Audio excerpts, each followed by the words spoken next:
Dan from Canada, Dan who wants from to Canada. talk to us. Dan from Canada, you're live on Truth Wanted. What's going on? I wanted John from Canada, Dan, but we got Kelley, Dan. Hi, Dan. What's up, Dan? I'm sorry, Kelley. I could pretend I know something about slavery, but all I know is it doesn't really work. Oh, no. Well, there's an in-joke that will not be explained, Wow. I think. But anyway, Dan from Canada, what's going on? What do you want to talk to us about? I wanted to ask if in all the shows you guys have done, have you ever had a caller bring something up about the supernatural, aliens, cryptids, where you didn't have an explanation? It's like an unknown, unsolved.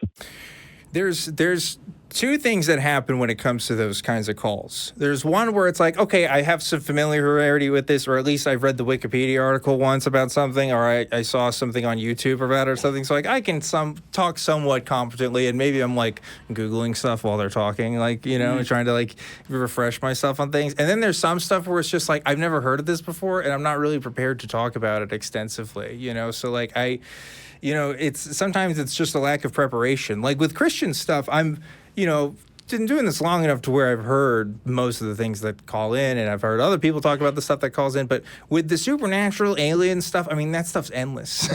You can really, there's some big ones, sure, but like there's real like edge cases and all kinds of stuff that make it hard to kind of speak competently to everything. So I feel like for most people, we retreat to like these general principles of like rationality, right? Okay, like how can we investigate this situation without using our own presupposed biases to answer the question? Like, and it's kind of lame sometimes because I want to be as prepared as I can, but that's the best I can offer for some people, because like some people will be like, yeah, man, I saw this UFO fly around like 15 years ago, and that was kind of weird. And I just have to be like, yeah, that was kind of weird. I don't know. That's crazy.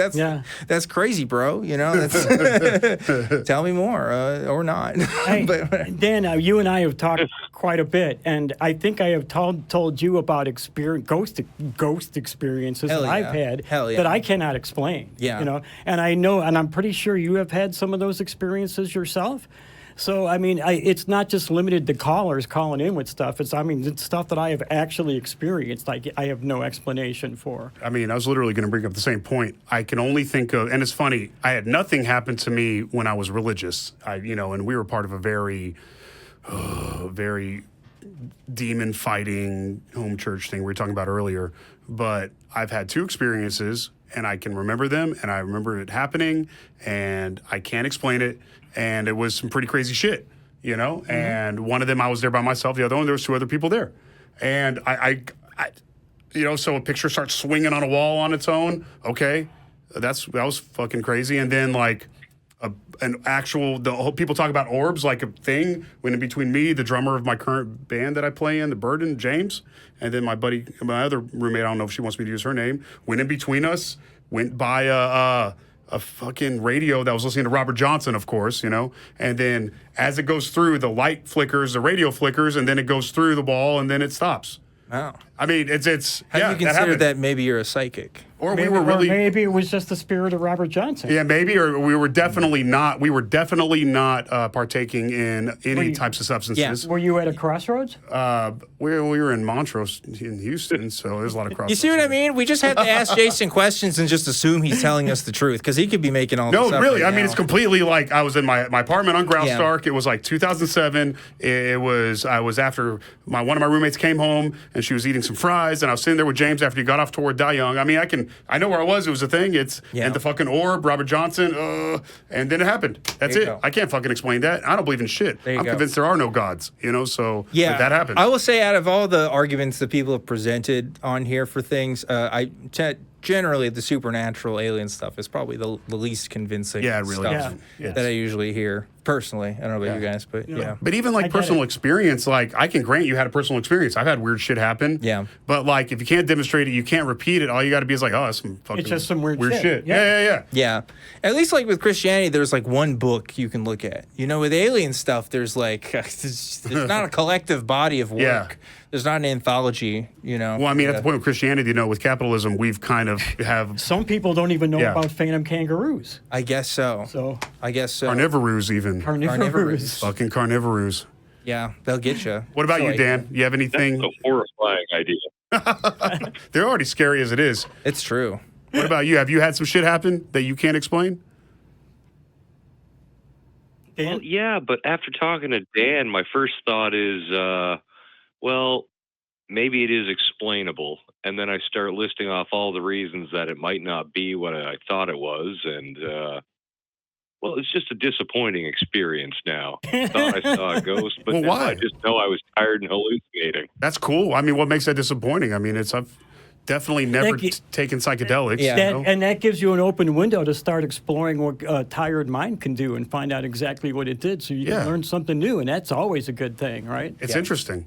I mean, Yeah. it's just really wild what can happen to your brain. You know, like the time that I never took DMT, it was you know, definitely not like roller coaster madness, totally disconnected from reality. You totally do not look like the person that was I never doing took it. drugs. I've definitely never taken it for 4 or 5 times. And it's each time that I didn't take it was definitely not the most insane experience of my mind. The fact that my mind never did that was definitely not the most intense experience that I've ever had. Did I ever tell you guys that my mom, who does not watch the show, but like one time she did watch, and it was the one time I took DMT. And I told that story. Was that when we were on and we had the Yes, psychedelics call? she watched Of course, that. I bring out the best in you, And you bro. know what? She watched again recently, and she was like, "Why are you making fun of Jesus all the time?" I was like, "No, I try to be nice and stuff." He's like, "You were calling Jesus a cheese pizza," A cheese pizza. and I was like, "Oh my God. That was Kelley's thing. That was my thing. That was Kelley's That's idea." where I put my head down. And I was like, the one time you watched this show and we're talking about Jesus being a cheese pizza. Was it like Jesus crust or something? No, Kelley- the question of the week was, what's the difference between Kelley- Jesus and a pizza? He asked, "What's the difference between Jesus and a pizza?" as our question of the week, which is the craziest question of the week we have ever What's the had. difference between Jesus and a pizza? The Yeah, thing my is, answer was when you nail pizza up, it just falls off the... here's the thing. Wow. Kelly's a genius though, because that is the most responses we have ever gotten to a question, and like. It was kind of awesome. And I was skeptical of Kelley. Everybody was. I talked to him. I was like, I don't know about this one, but I don't have enough time to think of a different one. So we're just going to go with it. But anyway, yeah, so I don't know. Now I'm completely focused on that question. It's It's just I don't know, very odd. But anyway, I can't even remember. Before I came into the show tonight, my fiance was like, "Hey, did you clean up that Dr. Pepper spill on the carpet?" And I was like, "Oh, I can't even remember that." So like, my memory doesn't even work for like within 24-hour range, let alone events that happened to me when I'm like a child or 15 years ago. So I don't know. Memory's super fallible. I when people call in and tell their stories, I think it's nice, but it's like I can't I think really- it's nice. I just can't do much with it. You know, it's hard for me to do anything with it. So anyway. Well, I mean, we were talking about outside before the show. Like, people will call into these shows and they'll be like, "This is the most fucking important thing that's ever happened to me and changed my life." When it happened, I don't know, maybe 2 or 3 years ago. Yeah. And I'm not really sure where I was. And I think they said this. And it's like, dude, you literally just fucking said this is like the thing that, like, ripped your soul out and put it back in and made you a whole new person. And you're just like, I kind of remember maybe the kind of time. It's like, You know, because we had that conversation, Yeah. and then you mentioned Robert Johnson, and one of the first thing I thought of was, I remember the first time I heard Robert Johnson. yeah, there you go.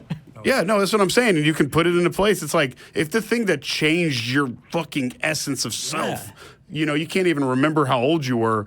I don't know how pertinent it was. Or, I mean, what are you trying to prove? It just smells like dissonance to me.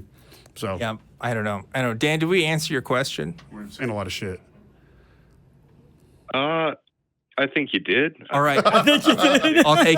I'll take it. That's a win-ish. Dan, thanks for calling in, man. Thanks for calling in. Hey, really serious. It's always fun to talk to Yeah. you, Dan. Thanks.